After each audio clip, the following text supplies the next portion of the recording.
আমরা দেশও দেখবেন অনেকে এই যখন সবার সামনে নামাজ পড়ে তখন এবার আর নামাজ একরকম, আবার যখন একলা একলা পড়ে তখন এবার আর নামাজ আরেক রকম।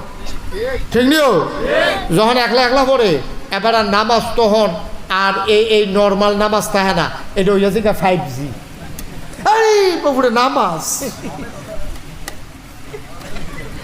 মানে পুরো আতফাও জয়েন্টে আলগ হয়েছে গণের কথা লাড়ার লোক। ঠিক কিনা কও? এবারে যে নামাজ পড়ে বালিকাত্তা পড়ে না, সেজদা তুইটালায়, এরকম আসেনি নামাজি?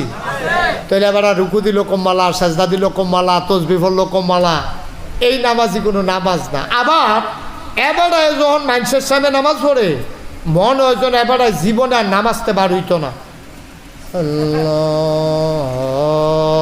ওখানে আস্তে আস্তে ধীরে সুস্থে রুকুতে গিয়া সেটা এই